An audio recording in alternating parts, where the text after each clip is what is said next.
This is Fox 6 News. Tonight's big story, overreaction. A store owner may have gone too far trying to chase down an attempted shoplifter.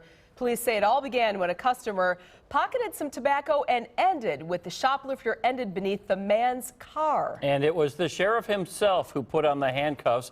Fox 6's Jenna Sachs has all the twists and turns of one bizarre story.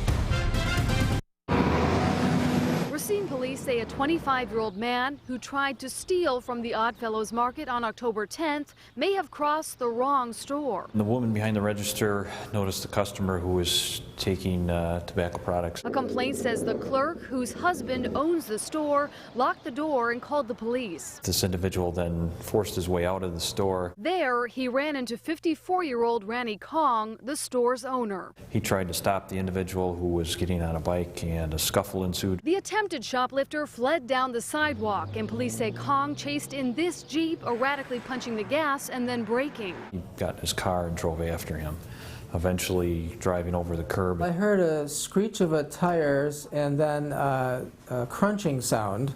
James Pruitt heard the crash from his desk. And I looked out my window and I saw people running towards the front of my property. Sure enough, this Jeep was on top of this bike, which was on top of this guy's leg. Scratches on the sidewalk and tire tracks show the Jeep's path. The guy underneath the Jeep was saying, "Get off my leg, back it off my leg." So we convinced the guy to go back in his Jeep and back it up, and he did. The scene of the crash is just across the street from the county jail. The complaint says one witness was a sheriff's department captain who ran across the street and pulled the driver out of the Jeep. He was joined within minutes by the sheriff himself, who assisted in laying Kong to the ground on his stomach with his hands behind his back. Pretty unusual thing to see during the middle of the day. The complaint says Kong thought the attempted shoplifter had stabbed his wife. She was not stabbed, nor was a knife found on the man, who actually walked away without needing medical help.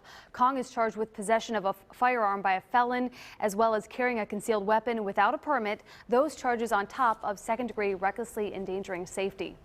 Ted, Mary? All right, Jenna, thank you. Milwaukee police are asking for help finding a